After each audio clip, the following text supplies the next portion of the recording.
Hello दोस्तों, नमस्कार। मैं Vipin sir, Vipin maths channel पे आपका स्वागत करता हूं।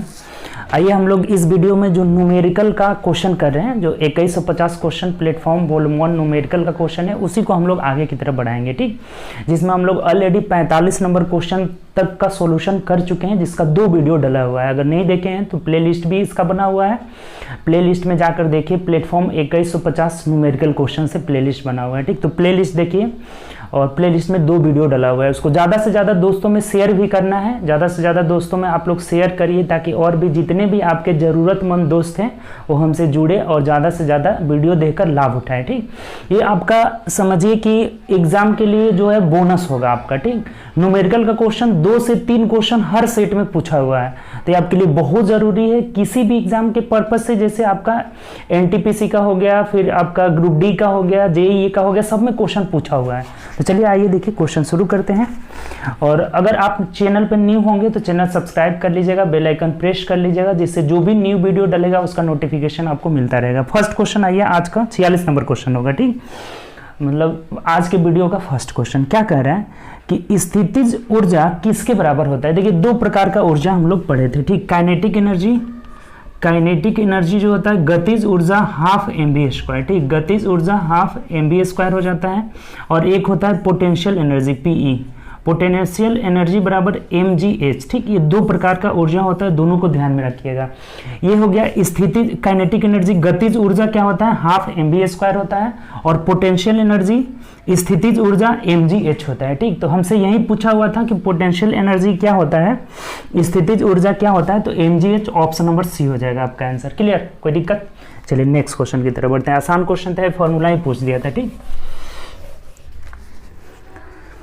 देखिए नेक्स्ट क्वेश्चन क्या कह रहा है, अगला क्वेश्चन 47 नंबर की ऊर्जा उत्पादन के दौरान जब हमारी मांसपेशियों की कोशिकाओं में ऑक्सीजन की कमी होता है तो 6 कार्बन अणु कितने कार्बन अणु में परिवर्तित हो जाता है। ठीक, तो ये देखिए इसमें न्यूमेरिकल का कोई योगदान नहीं है, आप इसको याद कर लीजिएगा। आंसर इसका 3 कार्बन अणु, यानी कि आधा हो जाता है। ठीक, आधा हो जाता है, तो इसका आंसर 3 दिया हुआ है। ऑप्शन नंबर बी आपका इस क्वेश्चन का आंसर हो जाएगा। ठीक, 6 कार्बन अणु है तो ऑक्सीजन की कमी होने के कारण कितना हो जाएगा, 3 हो जाएगा। ठीक, तो चलिए आगे बढ़ते हैं नेक्स्ट क्वेश्चन की तरफ। इसका आंसर बी दिया हुआ है, आप इसको ध्यान में रखिएगा।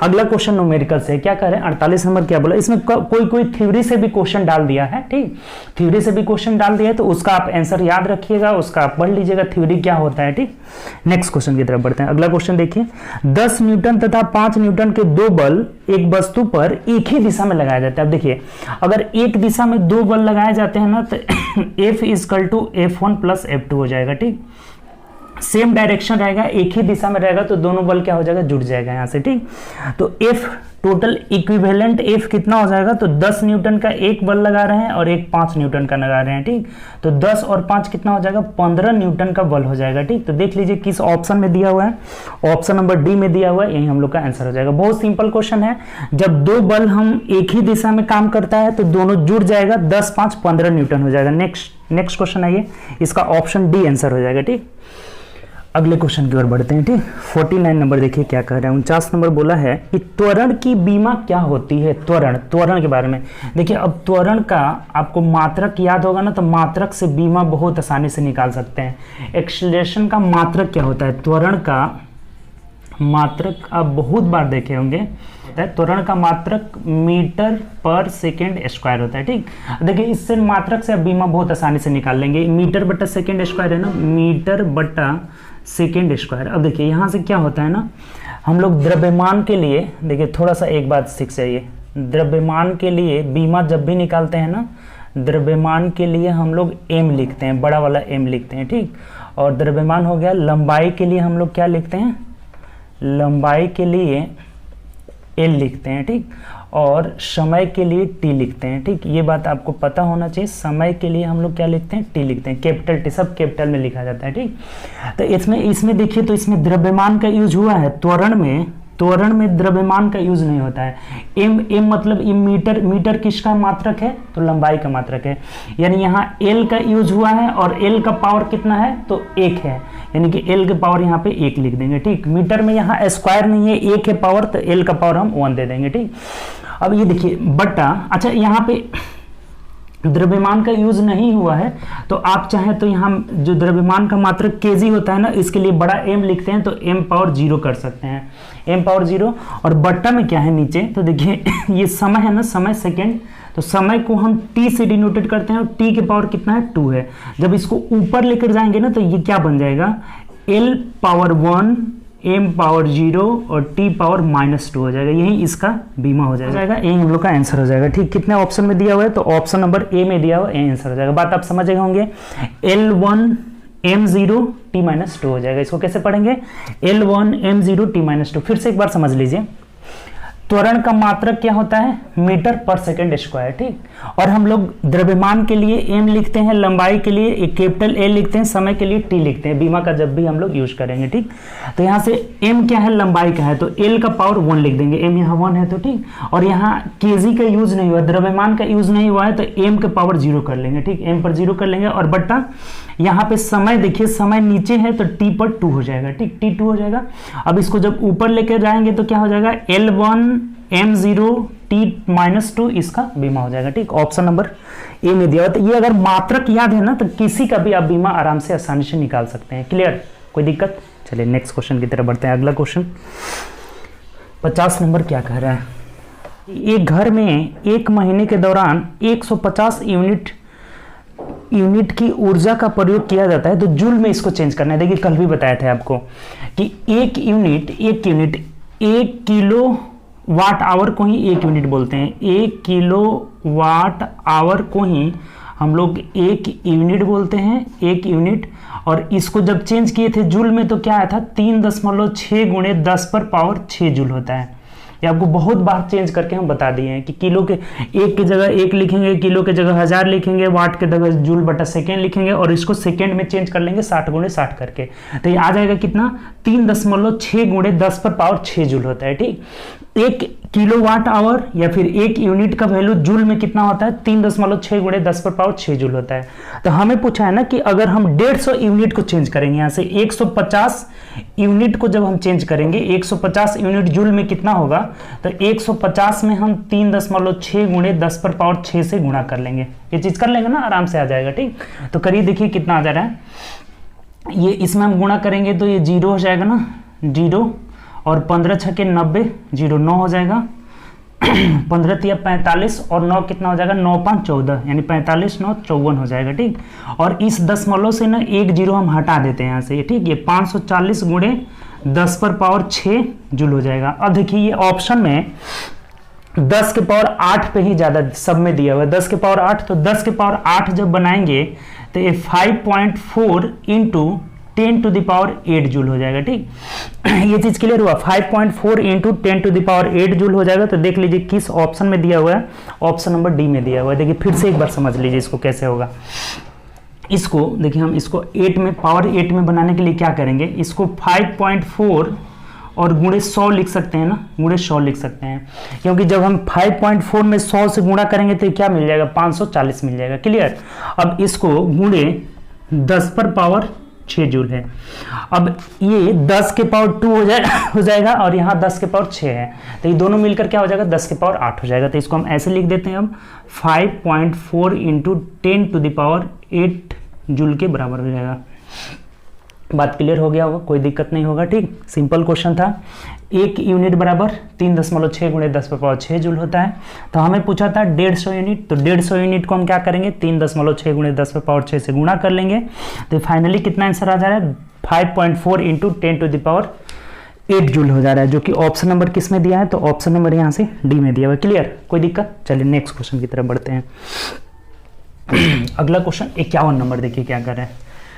फिर एक वस्तु अपनी स्थिर अवस्था से चलना प्रारंभ करती है या 2 सेकंड में 5 मीटर पर सेकंड की गति प्राप्त कर लेती है, तो इसका त्वरण निकालना। देखिए त्वरण वेग वाला टोटल फार्मूला हम 3-4 फार्मूला बताए थे, उसमें एक फार्मूला बताए थे आपको कि v बराबर u प्लस ए टी।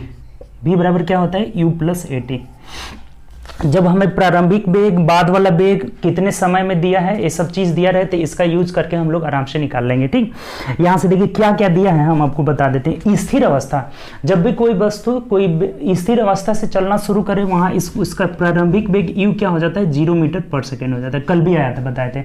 और बाद का वेग कितना हो जा रहा है, v का वैल्यू 5 मीटर पर सेकेंड दिया हुआ है, 5 मीटर पर सेकेंड दिया हुआ है। ठीक, उसके बाद कह रहा है ना कि इसका यह 2 सेकेंड में समय कितना ले रही है, t, तो 2 सेकेंड का समय ले रही है। ठीक, और हमें a पूछ रहा है कि a बराबर क्या होगा, तो अब आराम से निकाल लेंगे यहाँ से। त्वरण बराबर क्या होगा, a का वैल्यू निकालना है, बाकी सब दिया हुआ है, बैठा दीजिए यहाँ से।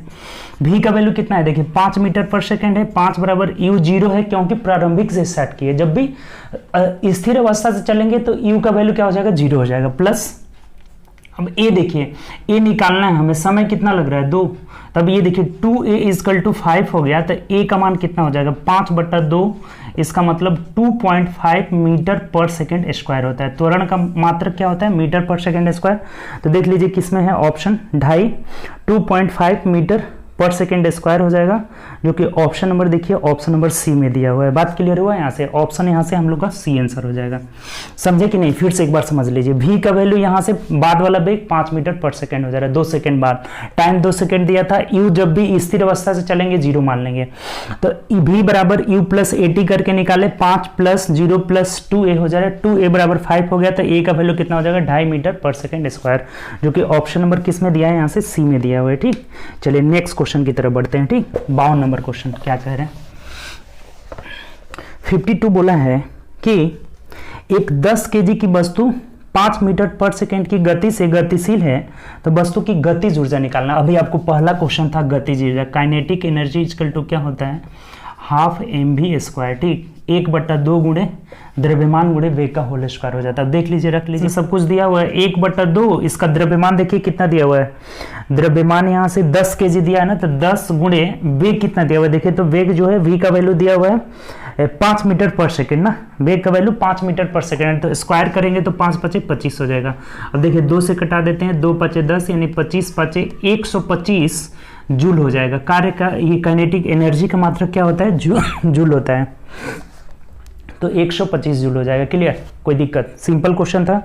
काइनेटिक एनर्जी ½ mv², 1/2, मास दिया था 10, वेलोसिटी 5, 5 का होल स्क्वायर 25, कैलकुलेट कर लिए, 125, ऑप्शन नंबर डी हो जाएगा। ठीक, चलिए 53 आइए, 53 कह रहा है कि द्रव्यमान 400 kg की एक बंदूक के संवेग की गणना करें जब प्रतिघात वेग 0, देखिए कल ही आपको बताए थे कि संवेग बराबर क्या होता है, p बराबर mv, p बराबर mv होता है ना, संवेग बराबर, हिंदी में भी लिख देते हैं। ठीक, संवेग बराबर द्रव्यमान गुणे वेग होता है। ठीक, द्रव्यमान गुणे वेग होता है। ठीक, ये फॉर्मूला ध्यान रखिएगा, सब इसमें फॉर्मूला का ही खेल है, फॉर्मूला याद रहा तो आराम से आपका बन जाएगा। ठीक, तो देखिए संवेग हमें पूछ रहा है, द्रव्यमान कितना है, तो 400 kg की बंदूक है, और इसका जो प्रतिघाती वेग कितना है, देखिए यहाँ पे v का वैल्यू कितना दिया हुआ है, वेग 0.25 दिया हुआ है, तो अब आराम से कर लीजिए कैलकुलेट। देखिए ये जब दशमलव हटाएंगे तो ये दोनों जीरो खत्म हो जाएगा, यानी कि 25 × 4 = 100 हो जाएगा,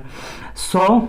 अब द्रव्यमान ये संवेग क्या हो जाएगा, kg मीटर पर सेकेंड हो जाएगा। ठीक, द्रव्यमान का मात्रक kg हो जाएगा और वेग का मात्रक मीटर पर सेकेंड हो जाएगा, तो यही हम लोग का आंसर हो जाएगा 100 kg मीटर पर सेकेंड स्क्वायर, पर सेकेंड 100 kg मीटर पर सेकेंड होगा, स्क्वायर नहीं, ऑप्शन नंबर बी हो जाएगा। देखिए इसमें भी ऑप्शन बहुत बारीकी से देखना है, सब में देखिए यहाँ 100 सब में दिया हुआ है, सी वाला में 100 kg मीटर पर सेकेंड स्क्वायर दे दिया, नहीं होगा।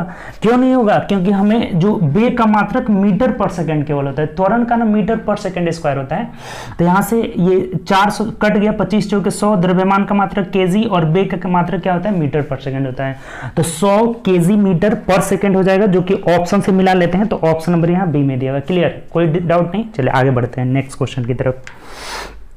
54 देखिए, P बराबर mv, संवेग बराबर द्रव्यमान गुणे वेग, फॉर्मूला याद रखिए, आराम से बन जाएगा। ठीक, अगला क्वेश्चन देखते हैं।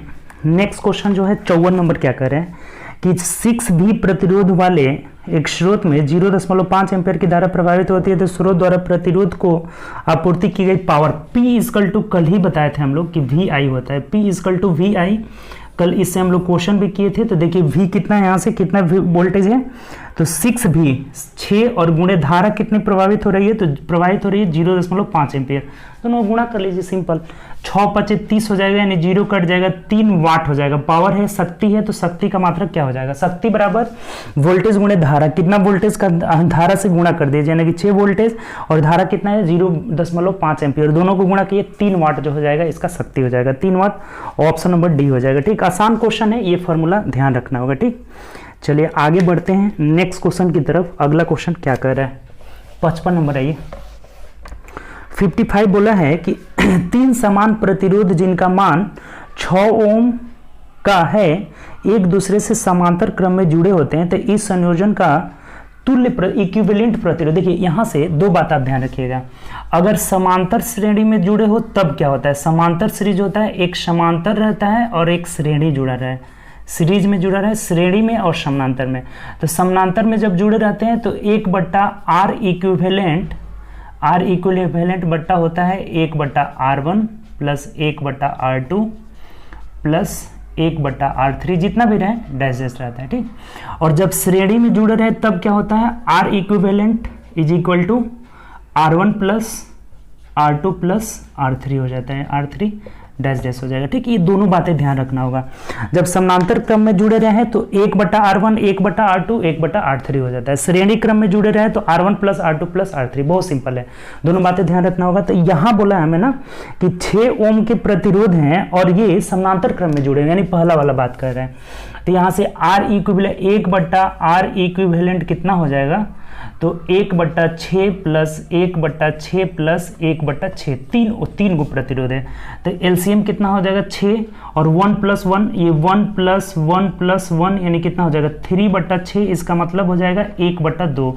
तो जब ये 1/R इक्विवेलेंट बराबर 1/2 आया तो R इक्विवेलेंट जब ऊपर ले जाएंगे, R इक्विवेलेंट कितना हो जाएगा, तो ये 2 ऊपर चल जाएगा, यानी कि 2 ओम R इक्विवेलेंट हो जाएगा, यानी कि समतुल्य जो प्रतिरोध होगा वो कितना हो जाएगा 2 ओम हो जाएगा। तो यही हम लोग का आंसर हो जाएगा। मिला लीजिए ऑप्शन, तो ऑप्शन नंबर यहाँ से बी हो जाएगा। बात क्लियर हुआ। 2 बातें बताएं, समानांतर क्रम में 1/R इक्विवेलेंट बराबर समतुल्य प्रतिरोध 1/R1 plus 1/R2 plus 1/R3, जितना रहे सबको जोड़ देंगे। ठीक, और अगर श्रेणी में रहे तो R इक्विवेलेंट समतुल्य प्रतिरोध क्या होगा, R1 plus R2 plus R3 हो जाता है। यहाँ समांतर में था तो 1/6 प्लस 1/6 प्लस 1/6, यानी 3/6 का वैल्यू कितना हो जाएगा 1/2। तो 1/R इक्विवेलेंट बराबर 1/2। तो जब R इक्विवेलेंट यानी समतुल्य प्रतिरोध निकालेंगे तो इधर 2 ऊपर चल जाएगा, यानी कितना आ जाएगा 2 ओम आ जाएगा, जो कि ऑप्शन नंबर बी में दिया हुआ है। ठीक, चलिए नेक्स्ट क्वेश्चन की तरफ बढ़ते हैं। ठीक, 56 देखते हैं अब। 56 नंबर क्वेश्चन देखिए क्या कह रहे हैं। एक ग्रह मान लीजिए जिसका द्रव्यमान और त्रिज्या पृथ्वी के द्रव्यमान और त्रिज्या का कितना है 1/3 है। ठीक, तो यदि पृथ्वी पर गुरुत्वाकर्षण के कारण त्वरण का मान g है, तो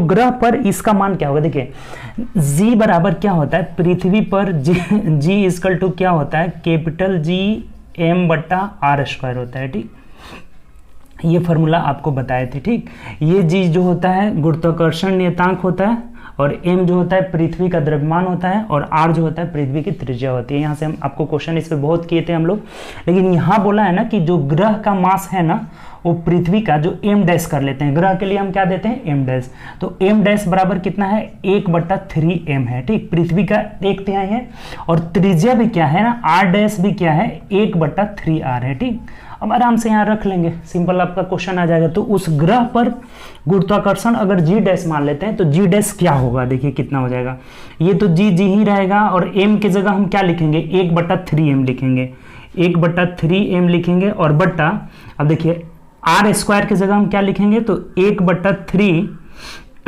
r का होल स्क्वायर, 1/3 r का होल। इसको कैलकुलेट कर दीजिए कितना आ जा रहा है, यहाँ आ जाएगा आपका gm/r² तो होगा ही होगा।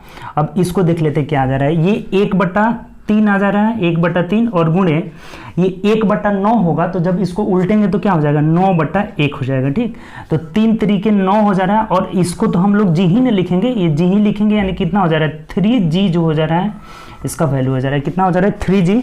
तो देख लीजिए किस ऑप्शन में है, तो ऑप्शन नंबर यहाँ से ए है, यही हम लोग का आंसर हो जाएगा। बात क्लियर हुआ यहाँ से, फिर से एक बार समझ लीजिए, g = gm/r² होता है। यहाँ से जो ग्रह का मास दिया है ना, पृथ्वी का 1/3, रेडियस भी 1/3 है, तो बस इसको इसमें हम बैठा दिए, तो अब ये g बराबर, इसको हम लोग g बोलते हैं ना, g बराबर क्या है, gm/r², और इसको कैलकुलेट किया ना, ये 1/3 आ रहा है, और यहाँ 1/3 का होल स्क्वायर 1/9, तो ये 9/1 हो जाएगा। तो इससे कटा देते हैं, तो ये 3 आ जा रहा है, इसका मतलब 3g के बराबर हो जा रहा है। तो किसमें ऑप्शन दिया है, तो ऑप्शन नंबर ए में दिया है, और यही हम लोग का आंसर हो जाएगा। क्लियर, कोई दिक्कत? चलिए नेक्स्ट क्वेश्चन देखते हैं। अगला क्वेश्चन देखिए क्या कह रहे हैं, देखिए अगला क्वेश्चन क्या कह रहे हैं, ये अगले क्वेश्चन की तरफ बढ़ते हैं। क्या बोला है देखिए, नेक्स्ट क्वेश्चन कह रहा है 57 नंबर कि 10 ओम, 8 ओम तथा 7 ओम के 3 प्रतिरोध को श्रेणी क्रम में, देखिए अभी आया था क्वेश्चन, जब भी हम अगर श्रेणी क्रम में जोड़ेंगे ना, समानांतर वाला भी आपको अभी बताए थे, श्रेणी क्रम में जोड़ेंगे तो R इक्विवेलेंट कितना हो जाएगा, R1 + R2 + R3 हो जाएगा। 3 गो है, यहाँ से तीनों जोड़ दीजिए, तो पहला है 10 ओम + 8 ओम + 7 ओम हो जाएगा, 10 8 18 और 7 कितना हो जाएगा, 25 ओम जो हो जाएगा, इस क्वेश्चन का आंसर हो जाएगा। तो देख लीजिए किसमें है, ऑप्शन नंबर बी में दिया है, सिंपल।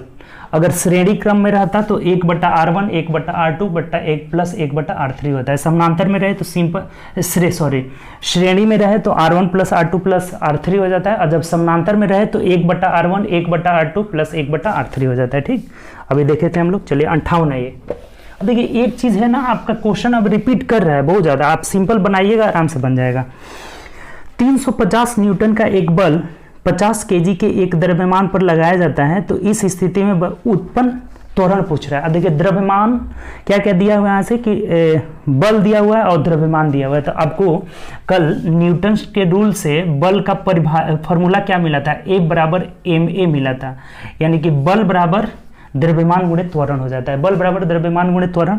तो यहाँ से 350 न्यूटन दिया हुआ है, 350 न्यूटन, चाहे हमें यहाँ से पूछा क्या है, त्वरण पूछा है ना, तो A बराबर क्या हो जाएगा, F/m हो जाएगा, A बराबर F/m हो जाएगा। तो देखिए बल कितना दिया हुआ है, 350 न्यूटन और बट्टा m, यानी कि मास कितना है, 500 kg है। ठीक, 500, तो आराम से सॉल्व कर लीजिए, देखिए कितना आ जा रहा है, यहाँ से 0 से 0 हो जाएगा, और फिर अगर इसको हम कटाए तो 5 7 5 10 के 50 5 7 35, यानी 0.7 मीटर/सेकंड स्क्वायर हो जाएगा। त्वरण है ना, तो त्वरण का मात्रक मीटर/सेकंड स्क्वायर, यानी कि 0.7 metre per second square, option number D हो जाएगा। क्लियर, सिंपल क्वेश्चन है, F = m में, तो A = F/m रख लिए हम, सिंपल उसको कटा करके लिख लिए 0.7 मीटर/सेकंड स्क्वायर। ठीक, चलिए नेक्स्ट क्वेश्चन है ये।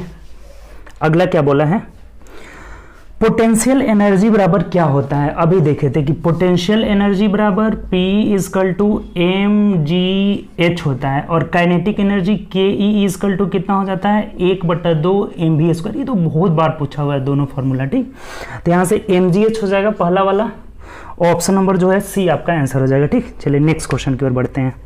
अगला क्वेश्चन क्या कह रहा है, 60 नंबर क्वेश्चन, कि 25 डिग्री सेंटीग्रेड पर हवा में ध्वनि की गति कितनी होती है। देखिए सिंपल, आपको ध्वनि का गति उस दिन बताए थे कि ध्वनि का गति हवा में कितना होता है, वायु में ध्वनि का गति जो है कितना होता है, गति 332 मीटर/सेकंड होता है। ये उस दिन हम लोग इसको बताए थे। ठीक, कि ध्वनि की गति कितनी होती है, 332 मीटर/सेकंड। ये कितने डिग्री पे होता है ना, 0 डिग्री पे होता है, 0 डिग्री सेंटीग्रेड पे।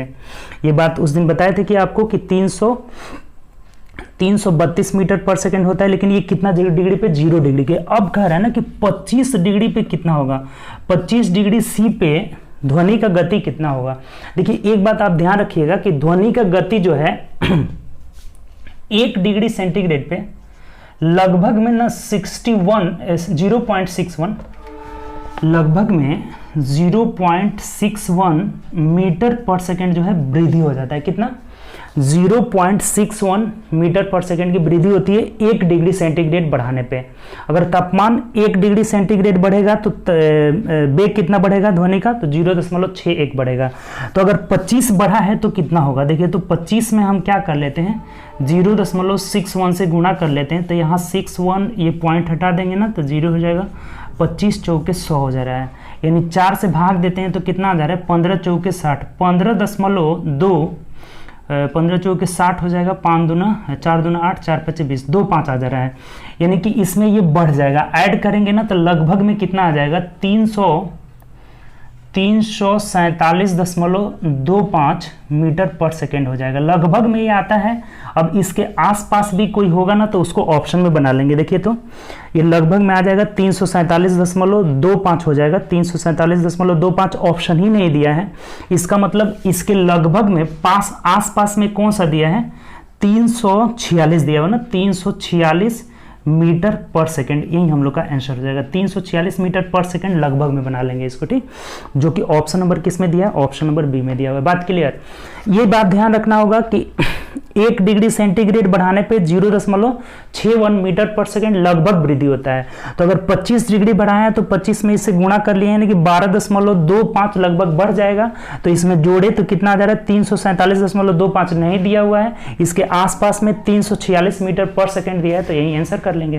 तो आंसर देख लीजिए क्या हो जाएगा, ऑप्शन नंबर बी हम लोग का आंसर हो जाएगा। ठीक, चलिए आगे बढ़ते हैं। 61 नंबर 61 नंबर क्वेश्चन करिए क्या कर रहे हैं।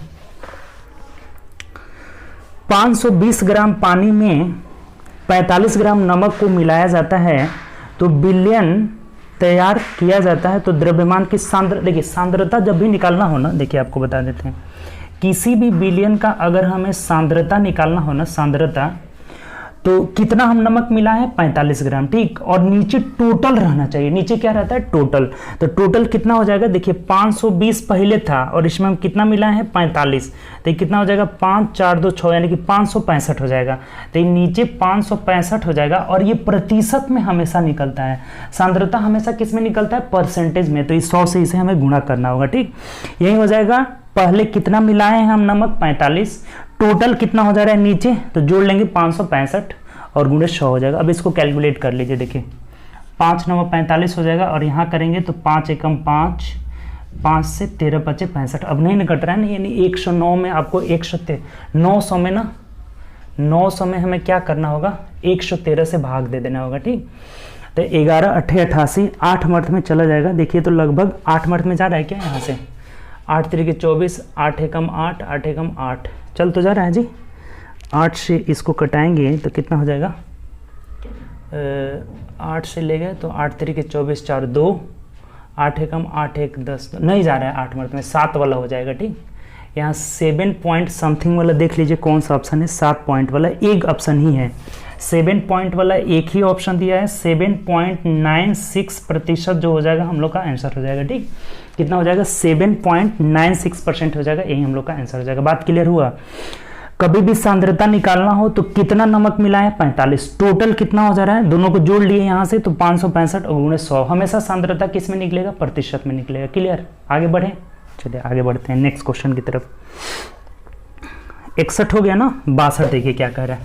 62 क्या बोला है, कह रहा है कि 1 केजी की एक वस्तु 10 मीटर की ऊंचाई तक उठाई जाती है तो गुरुत्वीय बल द्वारा किया गया कार्य क्या होगा। देखिए कल भी बताए थे कि कोई कूली उठा रहा है यहाँ एक वस्तु, तो इस पे कितना नीचे की ओर स्थितिज ऊर्जा कितना लग रही है, स्थितिज ऊर्जा पोटेंशियल एनर्जी कितना है mgh, तो यही इसका किया गया कार्य हो जाता है। ठीक, जब भी किसी वस्तु को ऊपर उठाते हैं तो उस पर पोटेंशियल एनर्जी कितना हो रहा है, यही उसके काम के रूप में हो जाएगा, जो कि कितना होता है mgh होता है। तो अब रख लीजिए, यहाँ से आराम से निकल जाएगा।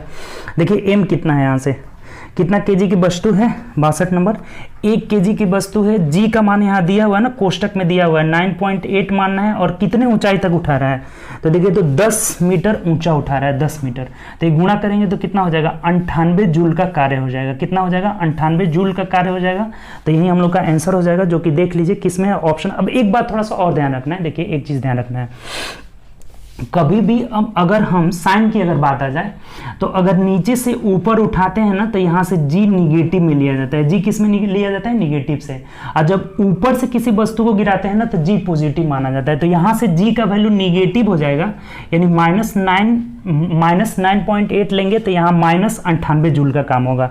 -98 जूल का मतलब एगेंस्ट हम उठा रहे हैं, पृथ्वी के गुरुत्वाकर्षण बल के एगेंस्ट, इसलिए निगेटिव आया है। ठीक, तो यहाँ से निगेटिव हो जाएगा, जो कि ऑप्शन देख लीजिए, ऑप्शन नंबर हो जाएगा हम लोग का डी, -98 जूल हो जाएगा। देखिए 98 जूल बी में भी दिया हुआ है। थोड़ा सा अगर निगेटिव साइन आ जाए ना, साइन हम देखें तब ये चीज बताए। अगर साइन पॉजिटिव रहता तो कोई टेंशन नहीं रहता।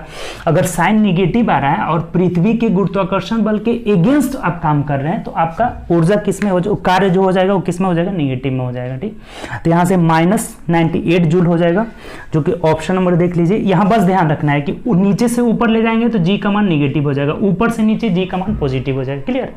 चलिए आगे बढ़ते हैं। नेक्स्ट क्वेश्चन -98 होगा, ऑप्शन नंबर डी। 63 देखिए 63 क्या बोला है। यदि कार 200 जूल ऊर्जा का उपयोग करती है और उसका उत्पादन 500 जूल है तो कार दक्षता, देखिए किसी का भी अगर दक्षता निकालना है ना, दक्षता भी हमेशा प्रतिशत में निकलेगा। दक्षता बराबर कितना होगा? तो यहाँ आउटपुट हो जाएगा, आउटपुट और बट्टा इनपुट। कितना आपको इनपुट दिया जाता है और प्रतिशत में हम 100 कर लेंगे। आप कितना काम हमें दे रहे हैं वो ऊपर हो जाएगा और इनपुट नीचे और प्रतिशत के लिए 100 हो जाएगा। यहाँ से दक्षता निकल जाएगा हमेशा। तो देखिए, तो आउटपुट ये कितना हमें दे रहा है, तो ये हमें आउटपुट दे रहा है 500 जूल उत्पादित कर रहा है, तो 500 ऊपर हो जाएगा। और कितना इसे इनपुट दिया जा रहा है तो 2000 जूल, और प्रतिशत के लिए हम क्या करेंगे? 100 से गुणा कर लेंगे। देखिए यहाँ से 3 जीरो से हम 3 जीरो कैंसिल आउट कर लेते हैं, 2 से कटाएंगे 25, यानी कि इसकी जो दक्षता हो जाएगी ना 25% हो जाएगी। तो देख लीजिए किस में दिया है? ऑप्शन नंबर बी में दिया हुआ है। दक्षता कभी भी यहाँ इफिशियंसी प्रतिशत में दिया गया है तो प्रतिशत निकालने के लिए हम हमेशा 100 से गुणा करेंगे। आउटपुट कितना आया, इनपुट हम कितना दिया और प्रतिशत के लिए 100 हो जाएगा। क्लियर? चलिए आगे बढ़ते हैं। नेक्स्ट क्वेश्चन, अगले क्वेश्चन की तरफ बढ़िए। क्या बोला हुआ है?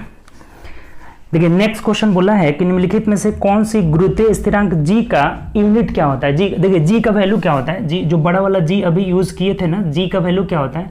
6.67 इंटू 10 टू द पावर -11 क्या होता है? न्यूटन मीटर पर केजी स्क्वायर होता है। न्यूटन मीटर पर केजी स्क्वायर होता है, तो यही इसका मात्रक होता है। न्यूटन मीटर स्क्वायर होता है ना, न्यूटन मीटर स्क्वायर पर केजी स्क्वायर होता है। ठीक, इसका ध्यान रखिएगा कि गुरुत्वीय नियतांक जो होता है ना 6.67 into 10 to the power -11 newton metre square पर केजी स्क्वायर होता है। ठीक, तो इसका हमें ना मात्रक पूछा हुआ था, यही ना मात्रक हो जाएगा। इसका वैल्यू इतना होता है और ये हमें सिर्फ मात्रक पूछा था, तो यहाँ से मात्रक हम लोग का क्या हो जाएगा कि न्यूटन मीटर स्क्वायर पर केजी स्क्वायर, जो कि ऑप्शन नंबर देख लीजिए, न्यूटन मीटर स्क्वायर पर केजी स्क्वायर, जो कि ऑप्शन नंबर ए में दिया हुआ है। बात क्लियर? कोई दिक्कत?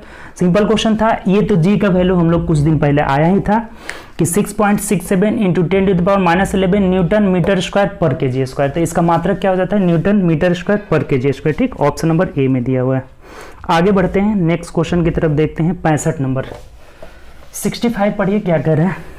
कह रहे हैं कि a current of 2 ampere is maintained in resistance of 5 ओम।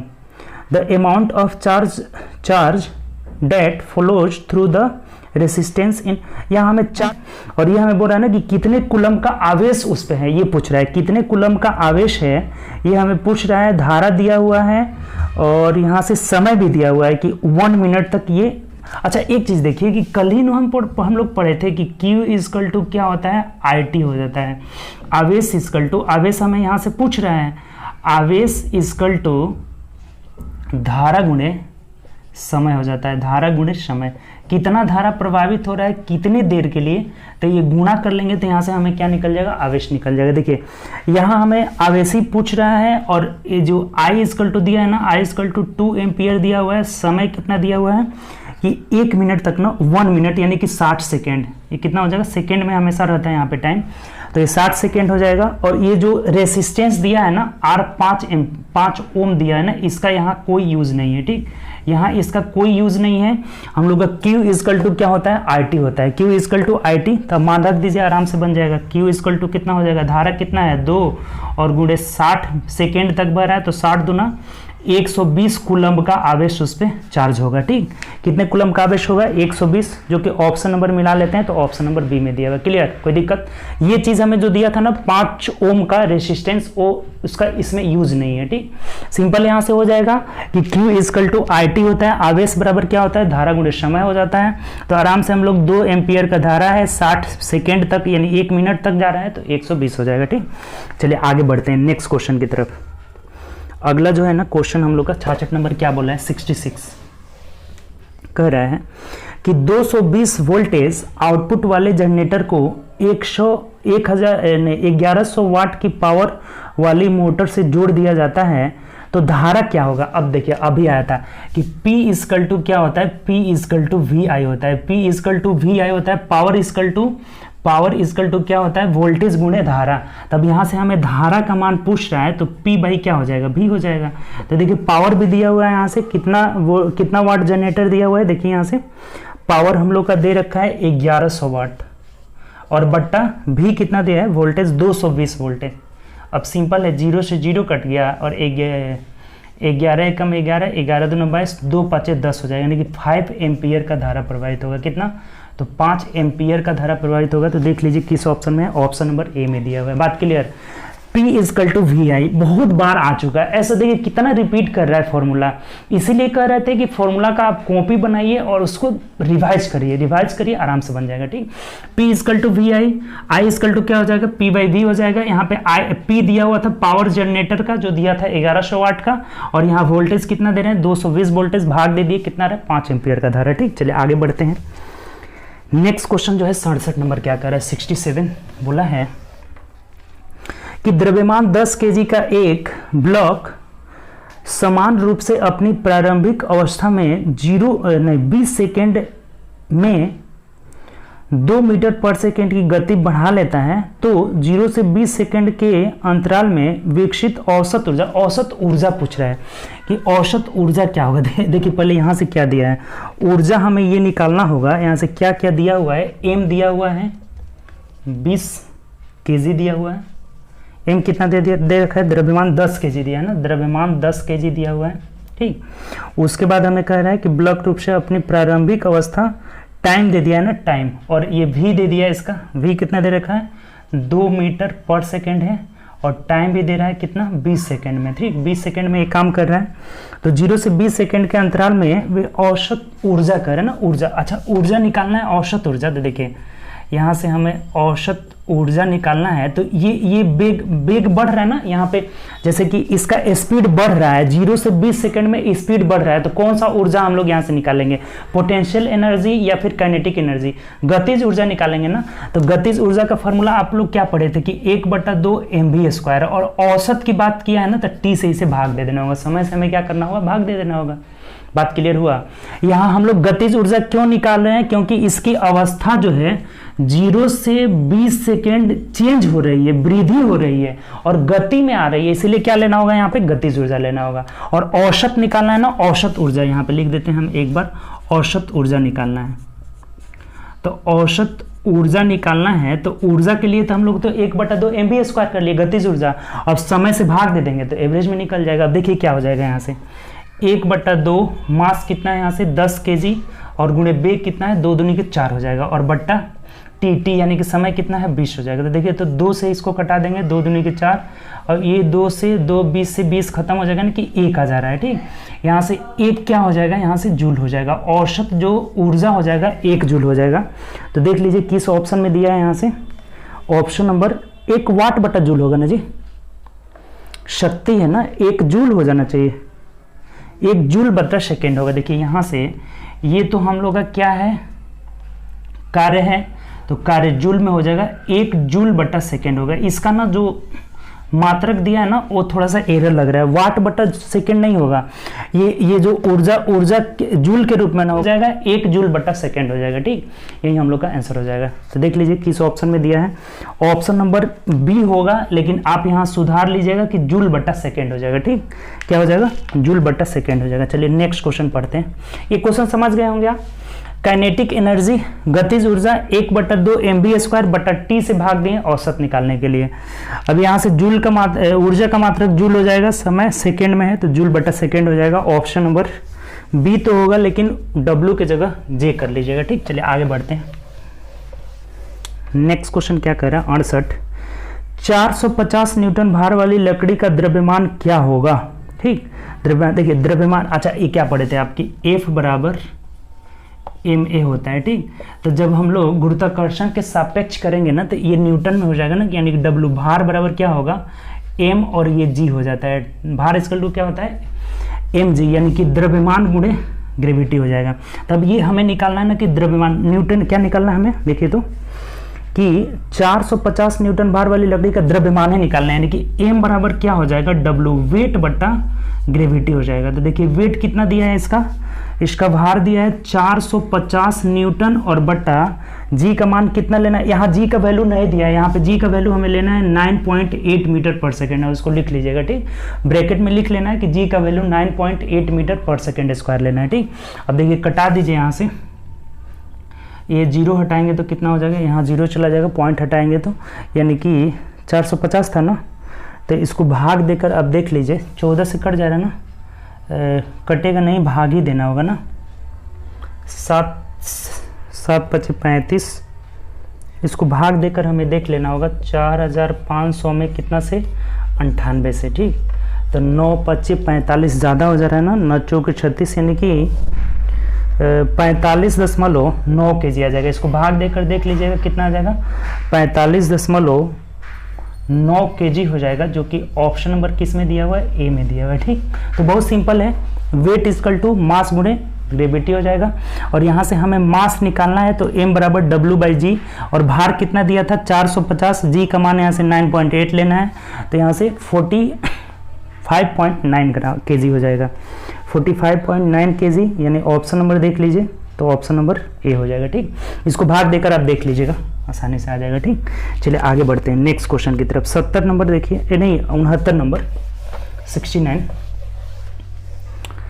69 बोला है कि किलोवाट आवर का किसके बराबर है। ठीक, किलोवाट आवर ना, कल ही देखिए अभी आया था कि 1 किलोवाट आवर किसके बराबर है, 3.6 × 10⁻6 जूल के बराबर हो जाता है। तो देख लीजिए किस ऑप्शन में दिया है, तो फॉर्मूला ही है 3.6 × 10⁻6, ऑप्शन नंबर सी में दिया है, यही हम लोग का आंसर हो जाएगा। ठीक, 1 किलोवाट आवर या किलोवाट आवर कितना जूल के बराबर होता है, तो 3.6 × 10⁻6 जूल। ये निकालना भी आपको बता दिए हैं कैसे, 1 की जगह 1, किलो की जगह 1000 ग्राम दे देंगे, और ये W की जगह हम लोग क्या लिखते हैं, जूल बटा सेकेंड, क्योंकि W बराबर J/S होता है। ठीक, कार्य बराबर नहीं, कार्य नहीं, शक्ति बराबर क्या होता है, कार्य बटा समय हो जाता है। ठीक, तब देखिए यहाँ से क्या हो जाएगा, और ये घंटा को जब बदलेंगे तो 3600, 60 × 60 3600 सेकेंड हो जाएगा। सेकेंड से सेकेंड कट जाएगा, ये दोनों को गुणा कर लेंगे, कितना आ जाएगा 3.6 × 10⁻6। कल भी बताए थे ये चीज़, और ऐसे याद रखिएगा। ठीक, इसका यूज बहुत ज़्यादा होता है। ठीक, चलिए आगे बढ़ते हैं और 70 नंबर क्वेश्चन देखते हैं। 70 नंबर क्वेश्चन क्या कह रहा है, बोला है कि 10 न्यूटन का एक क्षैतिज बल 5 kg की एक वस्तु को बल की दिशा में 2 मीटर की दूरी तक विस्थापित कर देता है, तो बल द्वारा किया गया कार्य क्या हो जाएगा, बल द्वारा किया गया कार्य क्या होगा। देखिए ए बराबर क्या हो जाता है, बल द्वारा किया गया कार्य, W बराबर क्या होता है, F × बल × विस्थापन होता है। Fs cos थीटा, कल बोले थे ना कि Fs cos theta, Fs cos theta, अगर थीटा नहीं दिया होगा तो 0 मान लेना, और 0 जब मानेंगे तो इसका वैल्यू 1 हो जाएगा, इसको हटाएं दिए, F × S हो जाएगा। तो देखिए बल कितना लगा है, कार्य बराबर बल गुणे विस्थापन, तो देखिए बल कितना लगा है यहाँ पे, 10 न्यूटन का बल लगा हुआ है, 10 न्यूटन गुणे कितना विस्थापित हुआ है, तो 2 मीटर, तो 10 दूना 20 जो है जूल का कार्य हो जाएगा, 20 जूल का कार्य हो जाएगा, जो कि ऑप्शन नंबर सी में दिया हुआ है। ठीक, देखिए यहाँ एक बात और आपको बता देते हैं कि W = F × S है, तो कार्य कभी भी उसके द्रव्यमान पे जो है डिपेंड नहीं करता है। द्रव्यमान कितना हो उससे कोई मतलब नहीं है। कार्य बराबर क्या होता है, बल गुणे विस्थापन, बल पे डिपेंड करता है, विस्थापन पे डिपेंड करता है, और उनके बीच के एंगल पे डिपेंड करता है। भार पे डिपेंड नहीं करता है, तो भार यहाँ पे दिया हुआ है, जो कि भार का यूज कुछ भी नहीं है। 5 kg, m यहाँ दिया था ना मास 5 kg, इसका यहाँ कोई यूज नहीं है। W equal to F S cos theta होता है ना, और जहाँ थीटा नहीं दिया वहाँ 0 मान लेंगे तो उसको हटा ही देते हैं, 1 हो जाएगा। तो बल दिया हुआ था 10 न्यूटन, कितना विस्थापित हो रहा है 2, तो 10 दूना 20 जूल हो जाएगा, जो कि ऑप्शन नंबर मिला लीजिए, तो ऑप्शन नंबर सी में दिया हुआ है। बात क्लियर हुआ यहाँ तक, कोई दिक्कत? तो चलिए आज भी 25 क्वेश्चन किए, 45 क्वेश्चन से 70 क्वेश्चन तक हम लोग कंप्लीट कर लिए। चलिए अब मिलते हैं कल, हम लोग कल फिर से आगे देखेंगे इसका वीडियो, और तब तक बैठकर ज़्यादा से ज़्यादा प्रैक्टिस करें, ठीक, ज़्यादा से ज़्यादा मेहनत करें। उम्मीद करते हैं आज का सेशन आपको बहुत अच्छा लगा होगा। तो दोस्तों में ज़्यादा से ज़्यादा इस वीडियो को शेयर करें, ताकि और भी जितने आपके दोस्त हैं वो लोग सभी लोग हमसे जुड़े और ज़्यादा से ज़्यादा फ़ायदा उठाएं, ठीक। तो चलिए ओके बाय, अपना ध्यान रखिए और ज़्यादा से ज़्यादा घर पर प्रैक्टिस करिए, ठीक। Practice makes a man perfect. Okay bye.